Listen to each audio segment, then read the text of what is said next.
Olá, meus amigos, novamente aqui com o Bate-Papo com Luiz Cláudio. Eu sou candidato a vereador por Cuiabá, meu número é 15015, meu prefeito é Domingos Kennedy 15, do Movimento Democrático Brasileiro.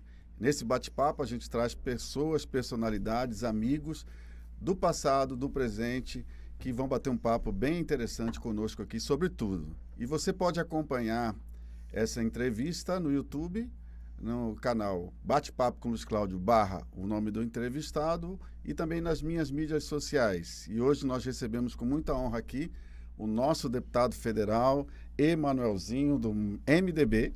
Seu partido. Do nosso partido.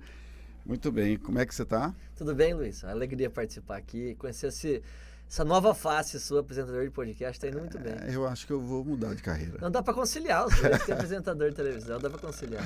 Verdade. Emanuelzinho, para a gente conhecer muito sua história de vida, a pergunta que a gente começa o nosso bate-papo, eu falei, quem que é Emanuelzinho? Ou Emanuel Pinheiro da Silva Primo. É nascido aonde? É pau fincado, é pau rodado? Pai de quem? Casado com quem? Filho de quem? Emanuel Pinheiro da Silva Primo Teixeira, que agora depois que eu casei, eu trouxe o nome da minha esposa também para minha família. E sou filho de Emanuel e de Márcia, nascido em Cuiabá, cuiabano, orgulhoso de nascer e viver aqui. Um jovem que desde muito cedo sempre quis encontrar algo na vida, um objetivo na vida que pudesse fazer diferença na vida das pessoas. Eu sempre procurei, eu sempre sabia o que queria fazer, mas não sabia o meio de como fazer, de como atingir aquele objetivo. E foi por isso que algumas vezes na vida, a gente vai falar daqui a pouco disso também, eu várias vezes pensei que minha vocação fosse uma e fosse outra, até que eu a encontrei na política. Sou casado com a Laila, pai da Lívia. Hoje... Laila Teixeira? Laila Teixeira Pinheiro. Ela trouxe o Pinheiro também, não foi só eu, foi os dois. Hoje, deputado federal de segundo mandato e presidente da juventude do MDB. Nacional? Não, de Cuiabá. Comecei a militar aqui na época. E sou formado hoje em gestão pública, estou formando em ciência política, só terminando de entregar o TCC. E aí tô no 8º semestre de faculdade aí de Direito. Então, nossa, aos pouquinhos estamos aprumando na vida. Como é que você concilia esse trabalho no Congresso, atendimento de liderança, estudo? Na verdade, a faculdade de gestão pública, eu comecei a faculdade de Direito em 2014.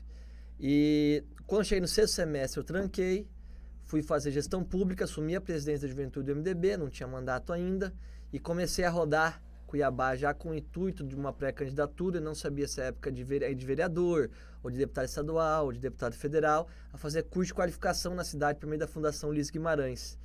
Então, nós íamos para as periferias de Cuiabá, para os bairros mais longínquos, com curso de capacitação, de formação, de gestão pública, de oratória, todos com pessoas muito capacitadas da Fundação.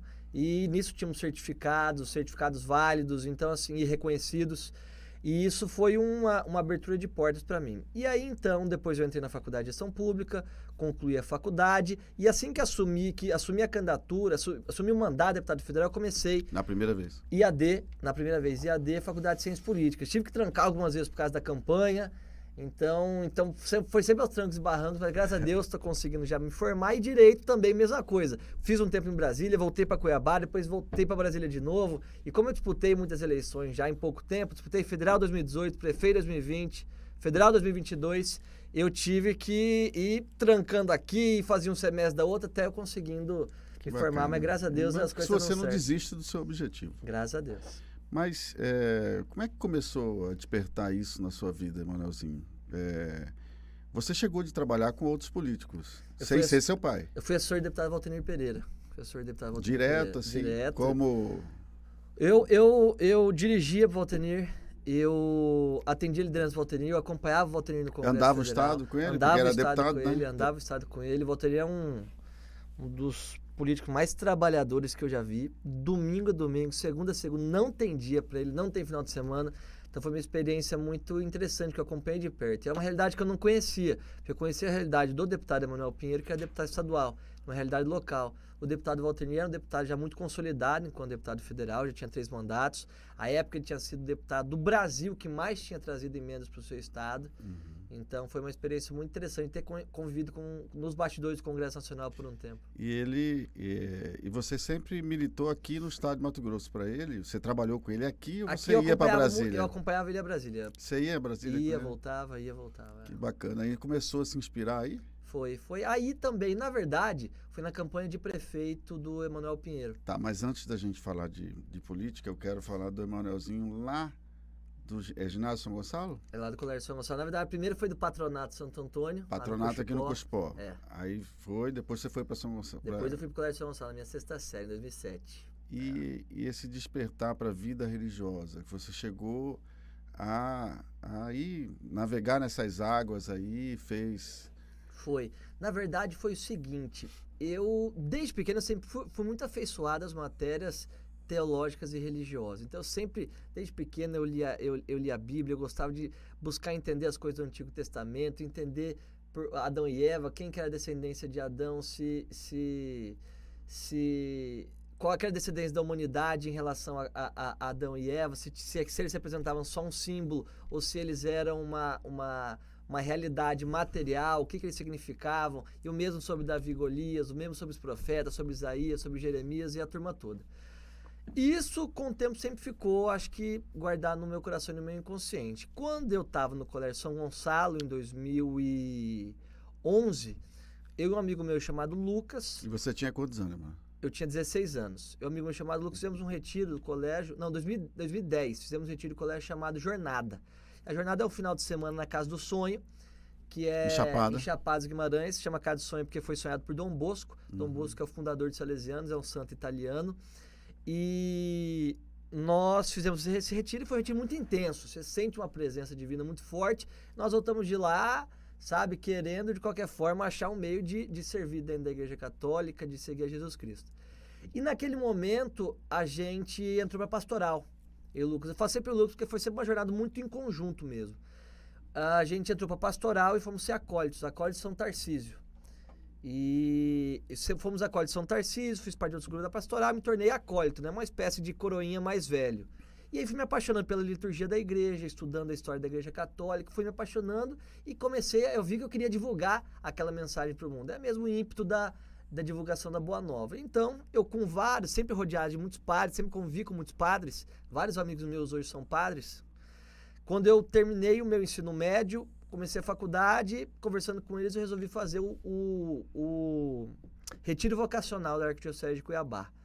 Então, isso eu acho que foi 2014, 2015. Fiz o retiro, após o retiro você faz uma espécie de aspirantado, em que você tem aos finais de semana encontros para você verificar se você quer entrar e também se vão te aceitar. Não basta querer entrar. A diocese precisa lhe aceitar enquanto seminarista menor.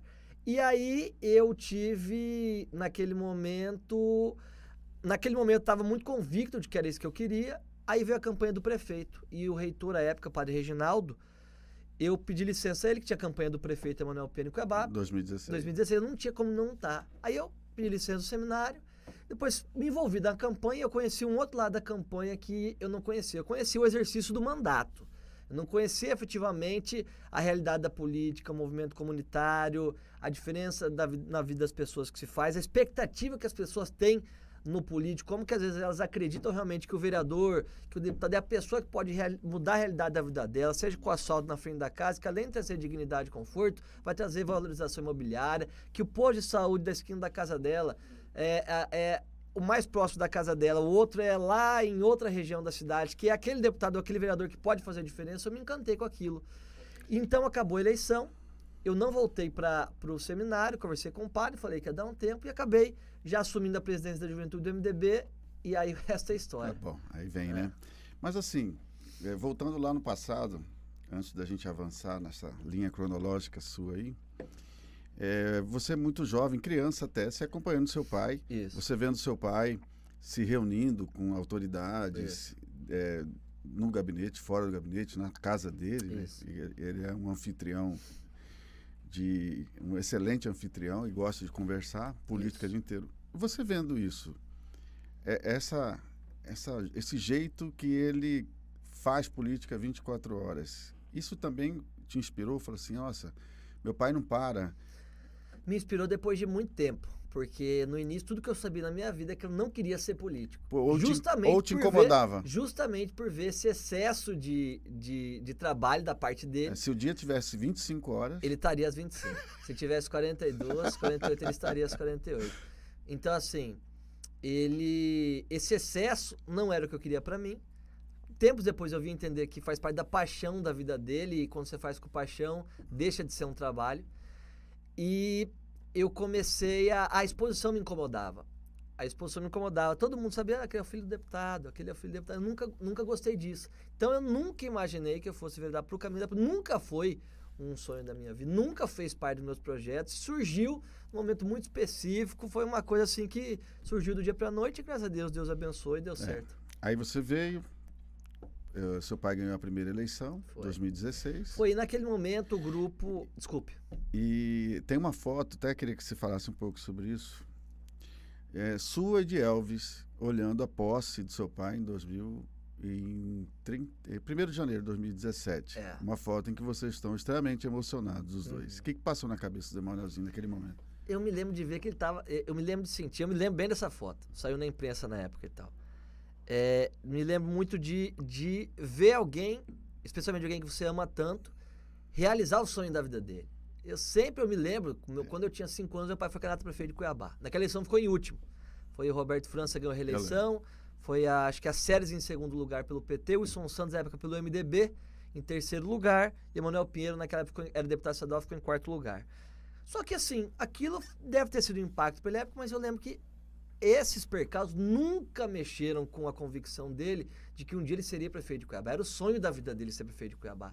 E sempre foi com muita dificuldade. Ele perdeu eleições, ganhou eleições, depois perdeu. E no meio do caminho, ninguém acreditava mais na volta política dele. Ele voltou como suplente de deputado estadual, depois veio muito bem votado deputado estadual, tomou um balão que ele ia ser presidente da Assembleia, sacanearam ele lá dentro. Então eu sempre vi assim... Tudo conspirava contra o sonho dele de ser prefeito de Cuiabá. E, de repente, essa convicção, essa energia, essa determinação, essa crença muito grande fez com que numa campanha muito violenta, inclusive como foi aquela, a 2020 também foi, mas em 2016 foi uma campanha muito intensa. Governo do estado contra ele, todo mundo contra ele, e ele venceu aquela eleição, uma eleição muito bonita, eu lembro das pessoas recebendo ele, então assim, foi um momento que eu vi alguém realizando o sonho da vida e foi muito emocionante, ainda mais sendo acompanhado os bastidores de toda a história, vendo alguém que teve tantos percalços no caminho que as pessoas não lembram, porque na época não era o prefeito Emanuel Pinheiro, não era nem o deputado Emanuel Pinheiro, era Emanuel Pinheiro, secretário-geral do PR, um homem que estava se reconstruindo, tinha sido deputado no passado. Então, e geralmente na vida pública, quando você perde uma eleição e fica fora, é difícil você voltar. São poucos que conseguem, como o Mário Nadav conseguiu, como alguns outros conseguiram. E ele teve essa realização. E eu testemunhei de perto, ele foi muito emocionante. Eu lembro bem que foi isso que aconteceu. Uma das primeiras pessoas que ele atendeu no gabinete, logo que ele assumiu, fui eu. Mas, assim, depois de um segundo ou terceiro dia. Mas ele ainda estava emocionado sentado na cadeira. Até deram um tempo, eu não entendi por que eu não entrei no momento. Eu falei, espera um pouquinho. Mas quando eu entrei, ainda ele estava chorando, sentado na cadeira. Acho que caindo a ficha, né? Eu acredito. Assim como quando caiu a ficha. Eu acho que tem muito a ver com o fato dele ter perdido o pai muito cedo, que era deputado federal à época, assassinado, e ele tinha 9 anos de idade. Então ele cresceu, acredito eu, observando hoje. Ele nunca me falou isso, mas é uma observação que ele cresceu querendo resgatar o legado do pai e querendo dar continuidade a algo que foi interrompido de forma tão trágica. E a mãe com 5 filhos pequenos, e ele vendo tudo aquilo, acho que ele trouxe para si essa responsabilidade, ainda mais carregando o nome do pai. Aí você acompanhou todo esse processo de construção da candidatura até a posse dele, onde tem essa foto emblemática, né? E aí veio 2018. Veio, acho que foi um divisor de águas, né? Você pode falar melhor sobre a sua vida, mas a partir de 2018 nós conhecemos, assim, nós que eu falo, a sociedade inteira de Cuiabá, Emanuelzinho, né? Você tinha quantos anos naquela época? 23. Eu lembro que você decidiu pela sua candidatura e você chegou no lançamento lá, você ficou assustado com o volume de gente? Ou como foi seu primeiro discurso, assim, já como candidato a deputado federal?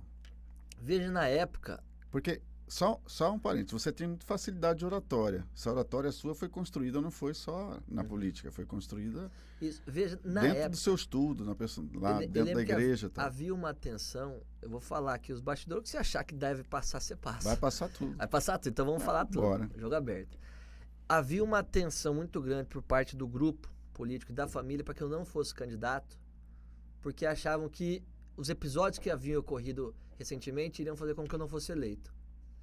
Então muita gente que se preocupava comigo, que gostava de mim, não queria que eu fosse candidato. Me orientaram, eu lembro de vários atores políticos que hoje são importantes no estado de Mato Grosso aqui, deputados, conselheiros do Tribunal de Conta, senadores que me ligando à época falando para eu não sair candidato. Gostamos de você, você é um bom menino, mas não saia candidato, que vai ser muito difícil vencer a eleição e não recomendamos isso, vai ser ruim para sua vida política, você pode preparar para o futuro. E eu lembro que eu pensei muito, avaliei muito sobre ser ou não candidato. Tanto é que quando eu vim candidato, fui um alvo de todos os candidatos a deputados. Geralmente esse alvo só acontece quando é numa campanha majoritária. Eu vi todos os candidatos fizeram campanha batendo em mim, e eu começando. Então foi uma campanha muito tensa para quem está concorrendo pela primeira vez, que as coisas aconteçam dessa forma. Mas eu estava muito convicto do que eu estava fazendo. Então, assim, eu estava muito convicto de que era uma montanha que eu tinha que escalar e que lá em cima ia ter a vitória no final, esperando, a bandeirinha da vitória me esperando. Então, eu passei por um momento de nervosismo, mas eu sempre estava muito entusiasmado com o processo, com o projeto, e ao mesmo tempo muita gente desacreditando, mas muita gente também que acreditando. Então, eu tinha que trazer as pessoas que estavam no meu entorno, que acreditavam que eu poderia vencer a eleição, eu tinha que usar aquilo como combustível e tentar apagar as pessoas que tentavam me desincentivar, desestimular. Mas eu lembro que os seus discursos nas reuniões ou nas grandes reuniões começou a mudar o pensamento de muitos, vamos dizer assim, das pessoas que compunham o grupo do prefeito Emanuel Pinheiro na época. Né? Onde que você trouxe isso? É do coração? Você fala ou lá no estudando para ser padre, como você estava, você teve também essa experiência de falar em público? Eu nunca tive a dificuldade de... Porque eu conto da minha. Sim. Eu sempre tive facilidade, porque eu sempre tive o microfone na minha frente, né, para tocar, cantar. Então, para mim... E você é bom cantor.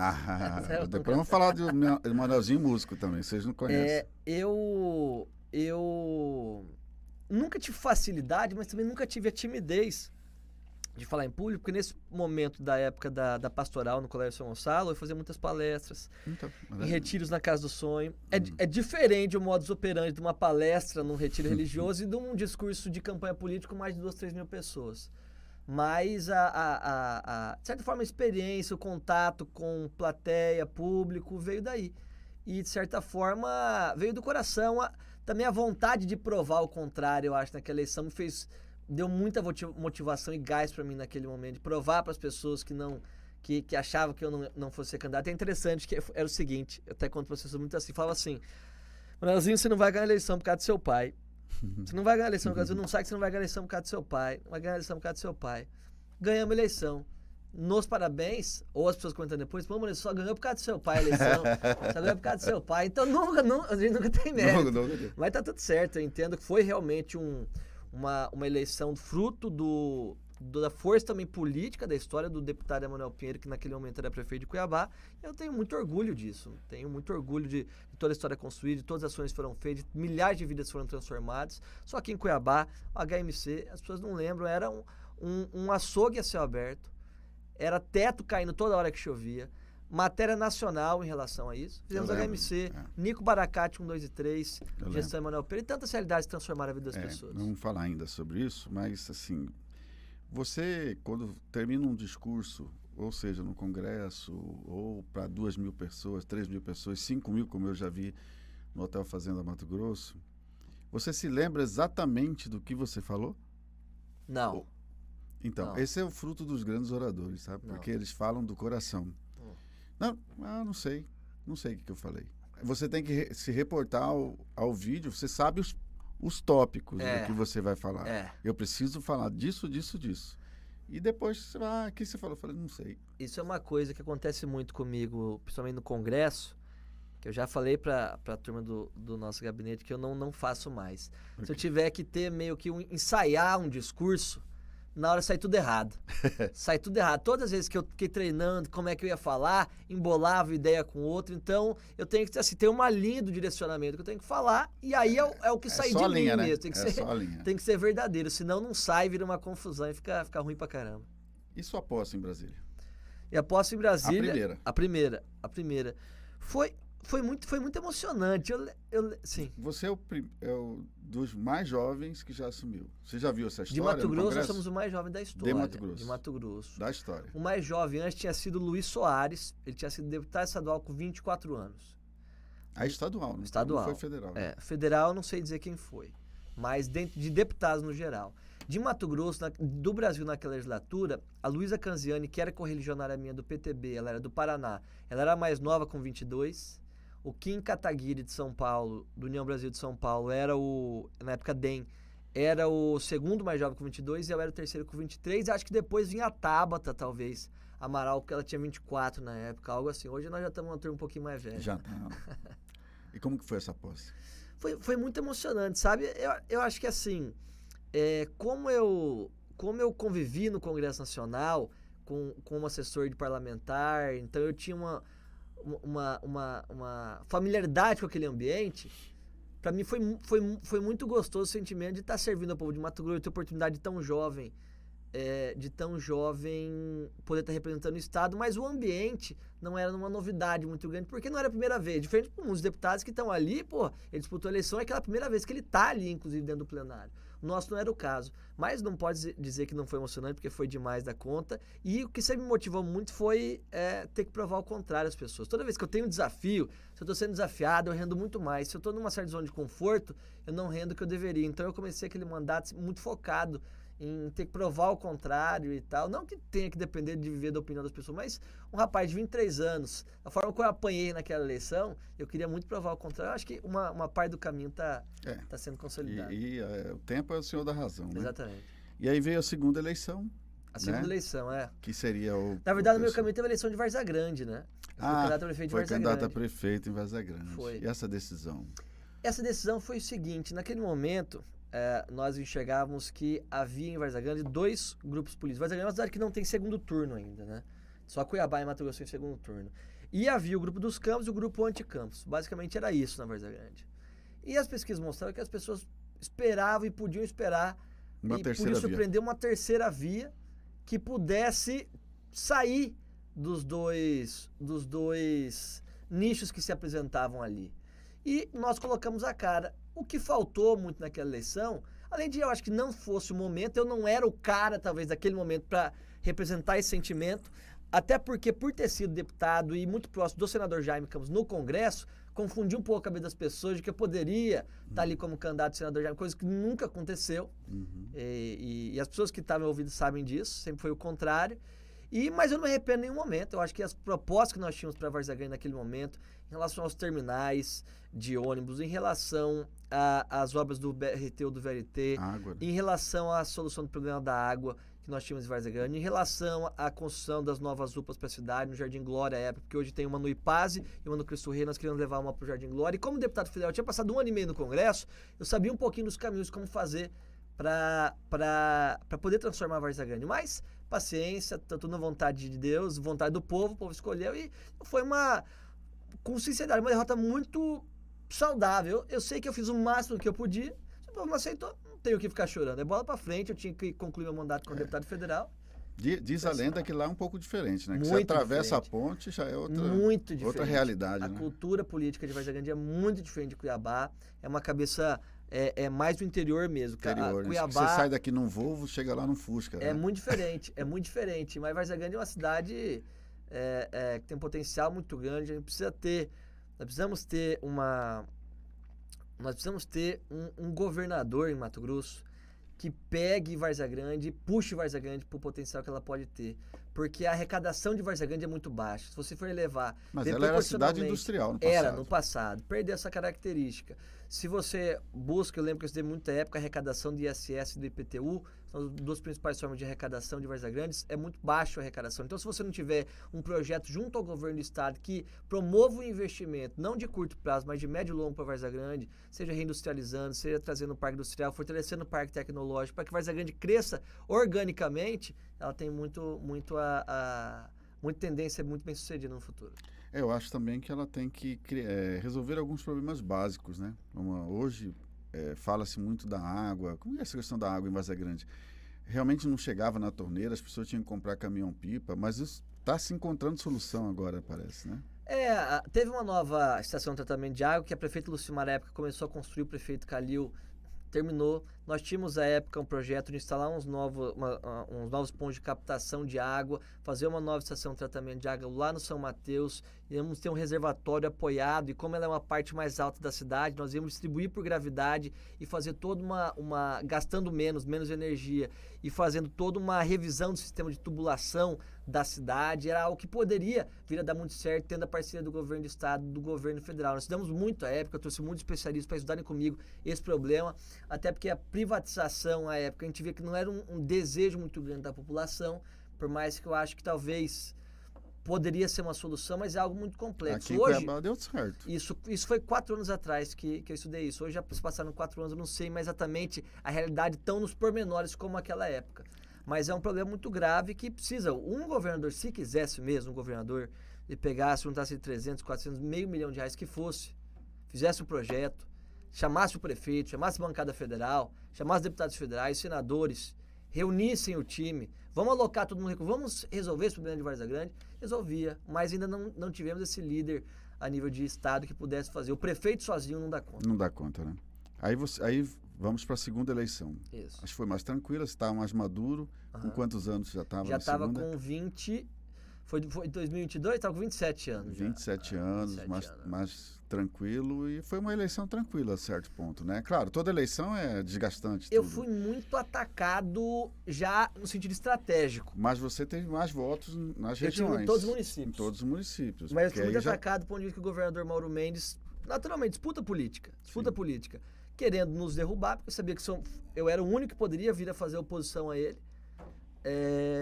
Tentou muito, tirou lideranças, tirou apoiadores, ameaçou o prefeito de que se o prefeito apoiasse, tiraria recursos do município. Então eu perdi muita gente no meio do caminho. Mas graças a Deus o trabalho foi bem consolidado. Você teve praticamente a mesma quantidade de votos? Eu tive 76 em 2018, e tive 75 agora. Tive uma diferença de 2.000 votos. Só que aumentei o número de municípios que eu tive agora. Você diversificou seus pontos de votação, né? Então, isso prejudicou um pouco, mas o trabalho estava muito consolidado, os munícipes, as pessoas viam o trabalho que a gente vinha realizando. Nós tivemos 2 projetos de lei à época aprovados no Congresso Nacional em um só mandato. Então, assim, graças a Deus, a população reconheceu o nosso trabalho e nós tivemos a oportunidade de conseguir o segundo mandato. E nesse segundo mandato, você recebeu um convite especial do então presidente da vice-liderança do governo. Exatamente. Foi. Só para quem está nos assistindo poder entender.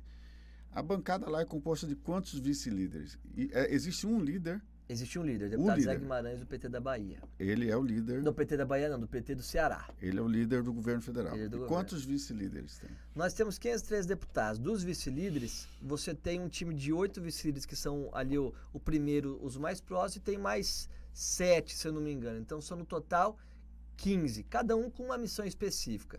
E como foi esse convite para você ser vice-líder do governo federal? O convite, à época, foi um dos primeiros, inclusive. Eu acho que foi o primeiro ou o segundo a ser chamado na época.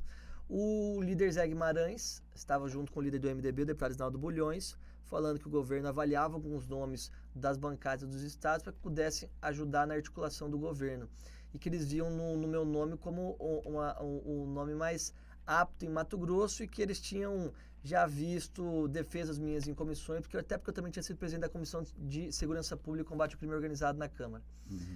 E que eles gostariam de fazer uma conversa comigo. Então, o líder Zé Guimarães chamou, me levou até o presidente Lula O presidente Lula explicou o projeto de reconstrução e reconciliação que ele queria fazer do país em relação tanto à pauta fiscal quanto à diversificação produtiva do Brasil, a reindustrialização do país, pautas que eu acredito. Então, eu fiquei de pensar, mas no mesmo dia à noite eu já estava dando retorno de que aceitava. Em seguida, outros vice-líderes foram sendo chamados, e hoje a minha função específica é mais a defesa nos debates de pauta econômica no plenário e a articulação política nas votações importantes, especialmente proposta de emenda à Constituição, e a defesa da Comissão de Agricultura, que eu sou o único deputado não oposicionista que participa das reuniões de Comissão de Agricultura da Câmara dos Deputados. Então, tudo que se refere a essa área, eu tenho a missão de defender os projetos do governo e articular os votos do governo nessa comissão. Como que você encara, Emanuelzinho, essa onda da direita que veio para o Brasil, né? Um discurso que eu tenho acompanhado às vezes, que eu assisto o programa do Congresso, ou os discursos também que a gente acompanha por aí, eu ainda vejo um pouco raso. E eu vi defesas suas que você defende muito tecnicamente. O que é isso, o que é aquilo, né, nessa questão econômica e outros temas que você enfrenta no Congresso Nacional. E alguns são, assim, uma discussão como se fosse do primário. Eles não avançam tecnicamente a fundo do problema, até para discutir isso mesmo, porque independente da divergência de ideias, você tem que encontrar a solução daquilo, né? Qual seria a solução? Como é que você vê isso? Acho que seria... o Brasil é necessário esse processo vai passar, serão outros os homens que virão para fazer... estudar como você estuda qualquer tema que você vai falar. Na verdade, né? eu tenho... Pode fazer. Isso me incomoda. Eu tenho uma convicção muito grande do que aconteceu. A negação da política a partir da crítica de que os problemas do Brasil são os políticos gerou um sentimento muito forte antipolítica. Especialmente quando a gente teve 4 mandatos seguidos do mesmo partido, que foi o caso do PT, 2 presidente Lula, 2 presidente Dilma, todos os problemas do mundo eram o problema do PT. E como se teve uma negação da política muito forte com escândalos de corrupção que houveram, se criou um sentimento seguinte: os problemas do Brasil são o PT, os problemas do Brasil são os políticos, e o jeito é derrubar o PT e os políticos. E não só os políticos do PT, todos em geral. A classe. Só que isso até faz parte de um livro que eu estou escrevendo, que até o final do ano nós vamos ter um projeto dele aí, que tem a ver com o que a gente chama de elitismo democrático. O que é elitismo democrático dentro das ciências políticas? São as formas em que o mercado, empresários, o mercado financeiro, pessoas com alto poder aquisitivo, cooptam imprensa, mídia, os próprios políticos, e ficam se parecendo que o grande problema do mundo são os políticos, quando na realidade o problema é quem está atrás da arena, que mandam nesses caras, que mandam muitas vezes no Ministério Público, que mandam nos deputados, que mandam nos senadores, porque eles ajudam os caras a chegar lá. Então, essa parte que está escondida, porque os caras não pedem voto, ninguém sabe quem são, aparecem volta e meia quando acontece o caso de Marcelo Odebrecht, quando acontece um caso de uma JBS, quando acontece o caso de alguma empresa muito grande, você enxerga uma parte da realidade. Só que como a imprensa não lucra com esses caras, porque ela recebe dinheiro público de verba pública, o que acontece? O pau é só em cima dos políticos. Então, você naturalmente, todo dia você ouvindo isso, de forma inconsciente, você molda essa ideia.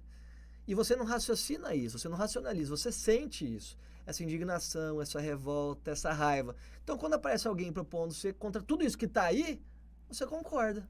Independente de quem seja. Você concorda e apoia. E o problema é quando você coloca Deus no meio, aí a coisa fica muito mais pesada, então, porque envolve fé, envolve sentimento. E essa engrenagem, tá? A negação da política, tudo bem. Porque eu só quero só complementar, porque o que é política? Antigamente você tinha, na não civilização, você tinha guerra. A política, a sublimação da guerra. Ou seja, para não haver guerra, você tem acordo e diálogo. É uma frase que eu gosto que é muito seguinte: política é guerra sem sangue. Guerra é política com sangue. Então, interessante. Essa negação que surgiu nesse movimento de negação, desse sentimento do povo brasileiro, e acho que também foi um pouco mundial isso, sei lá. Até a gente teve exemplos, né, dos Estados Unidos, que está acontecendo e tal. Só que essas pessoas que promovem essa negação, esse discurso antipolítico, anti-isso, contra a corrupção, eles querem estar lá. Uhum. Como é que você encara? Mas tudo bem, pode até ter um movimento anti, mas como é que você...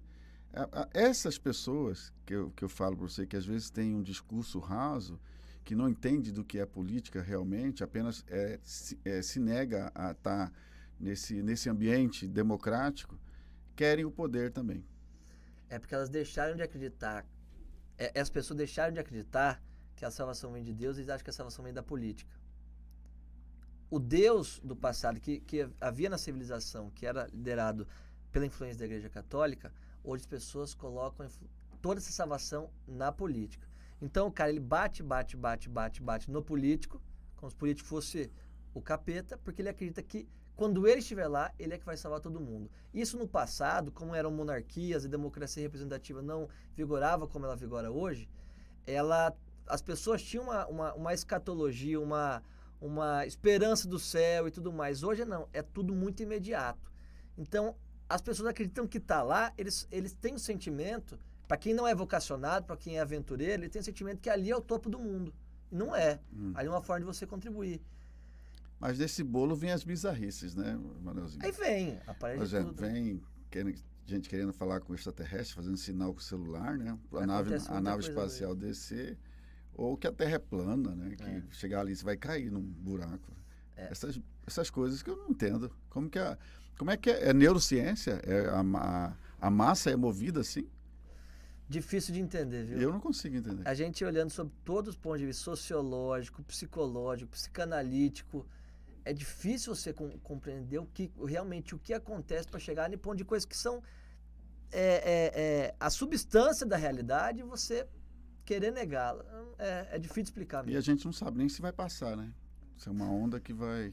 Essa crise que eu coloquei muito circunstancialmente no Brasil, ela tem muito a ver com a crise da democracia no mundo. A democracia no passado também era vista como fonte de salvação no futuro, era o modelo ideal. E é realmente o menos pior. Só que à medida que você passa o tempo, você vê que todos os problemas não são resolvidos do dia para a noite, ela tem desgaste, e naturalmente o desgaste cai em cima de quem representa, que é o político. Então a antipolítica cresce, só que isso é cíclico.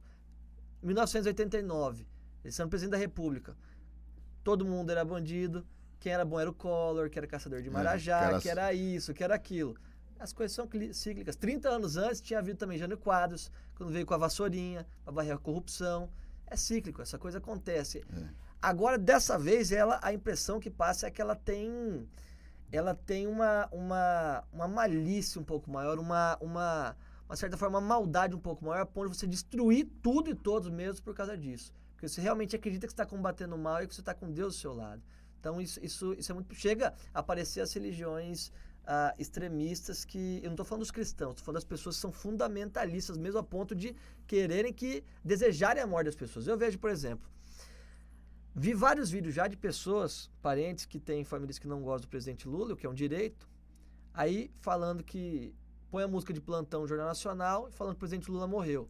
A pessoa sai comemorando e vibrando, como se os problemas do Brasil todos fossem o Lula. Quem dera fosse só assim, você tira um presidente da República, as coisas mudam. Toda a estrutura que está entranhada no poder, que continua ali depois que o Lula sair, e que é o que realmente manda no Brasil, quem são os donos do poder, é isso que falta esclarecer. Mas enquanto a gente tiver uma contribuição e mudar a forma de funcionamento do recebimento de verba pública, parte da imprensa, as coisas não vão mudar, porque ela forma opinião pública. Esse bate-papo muito interessante, é uma aula aqui de História e Política com o deputado federal Emanuelzinho. Mas só mudar um foquinho, porque o seu tempo já está acabando. Não o tempo aqui, né? A gente podia bater papo, usar o tempo dos seus compromissos. O Emanuelzinho, toda essa questão política, essa vida que foi quase religioso, agora é deputado federal, casou. Casei. Constituiu uma família. Isso. Como que é essa experiência agora com a Laila Teixeira Pinheiro? Com a Laila Teixeira. Veja, a Laila nós estudamos na escola em 2010. Na época... Olha que você vai falar, que ela vai ouvir isso. Ela vai ouvir. Nós estudamos na época juntos. Depois ficamos muito tempo sem se ver. Depois já voltamos tendo um relacionamento. Me amadureceu demais. Como o objetivo da minha vida era achar qual seria a minha vocação, por qual eu mudaria a vida das pessoas durante o tempo que ser padre, o casamento era uma realidade assim, muito distante para mim. Só que quando você conhece a pessoa certa, as coisas mudam. Então a Lália foi me fazendo amadurecer, o fato de ter uma filha foi me fazendo amadurecer, foi fazendo ver a vida com outros olhos, não ter olhos só para mim, mas para os outros também. Isso é uma forma de amadurecimento. E então o casamento foi um desdobramento, foi uma formalização, algo oficial, tanto perante a sociedade quanto perante a Deus no casamento da igreja, de algo que já existia dentro do nosso coração. Eu sempre falei muito isso para a Lália, que o casamento era extremamente importante, mas era uma formalização de algo que já existia entre a gente. Então eu me sinto muito feliz, para quem eu vejo muitos amigos com medo e tal. Mas depois que você dá o sim, vai embora. Vai embora, né? Muito hoje gostoso. Muito feliz, né, mano? Hoje muito feliz, graças a Deus. Muito bem. Então nós estamos partindo para o nosso encerramento com um bate-papo com o deputado federal Emanuelzinho. E naquela câmara que está aí, na sua frente, eu gostaria de dizer assim, nós somos o mesmo partido, eu sou candidato a vereador. Por que você acha que as pessoas poderiam votar em Luiz Cláudio para seguir na Câmara Municipal? E também no finalzinho, falar um pouquinho do Kennedy, né? Certo. Nosso candidato a prefeito. Que o MDB tem que continuar administrando Cuiabá e por que Luiz Cláudio teria ou poderia voltar para a Câmara Municipal de Cuiabá? Para os nossos amigos ali. As pessoas, eu falo isso com muita convicção, Luiz. O que não é verdadeiro, do meu coração sai muito truncado. Eu falo algo que é muito verdadeiro. As pessoas podem e devem votar no Luiz Cláudio porque o Luiz Cláudio tem duas virtudes muito significativas. Primeiro, que ele é muito qualificado, é um homem público muito preparado. O Luiz Cláudio é capaz de debater os pequenos problemas da cidade em relação à pavimentação asfáltica, como problemas em relação à lei de responsabilidade fiscal, o regimento interno da Câmara dos Deputados. Então é um homem que tem uma capacidade de representatividade do povo cuiabano muito grande. E o segundo ponto é a sua capacidade de transitar entre todas as classes sociais. O Luiz Cláudio consegue conversar com um empresário multimilionário, como uma senhorinha muito humilde que depende do serviço de saneamento básico da sua rua, conversa com a mesma seriedade, com o mesmo amor e com o mesmo sentimento de dever de responsabilidade perante aquele cuiabano ou aquela cuiabana. Então, isso é muito genuíno do Luiz, não é algo forçado, é algo natural. Eu acho que isso qualifica demais o homem público. Então, por isso que eu peço voto para Luiz Cláudio, para que a gente possa votar no 15015 e multiplicar esse voto de confiança. E além disso, do Kennedy, que é um homem que não é da política, nós temos 3 candidatos que são deputados, que ajudaram muito pouco Cuiabá e quando não ajudaram, atrapalharam. O Kennedy é um homem que já gerou mais emprego, já gerou mais benefícios para Cuiabá do que esses 3 juntos que estão aí com todo respeito ao trabalho deles. É um homem extremamente preparado, é um homem que está abrindo mão da sua atividade privada para poder servir Cuiabá e é um homem que se diferencia de todos, em todos os sentidos, em todos os aspectos. Então eu peço às pessoas que prestem atenção, não é por causa do Emanuelzinho, prestem atenção no Kennedy, veja as propostas, veja a história, veja a vida, veja aquilo que apresenta para Cuiabá, que eu tenho certeza que você vai ficar convencido de que o melhor para Cuiabá, para a prefeita Kennedy, número 15. Muito bem, muito obrigado, deputado Emanuelzinho. Estamos encerrando o nosso bate-papo com o Luiz Cláudio. Você pode acompanhar na íntegra essa entrevista no canal YouTube, endereço bate-papo com Luiz Cláudio com S /deputado Emanuelzinho e aí também nas nossas mídias sociais. E a gente sempre encerra esse bate-papo aqui fazendo o nosso símbolo, o símbolo da nossa campanha. Faz o joia.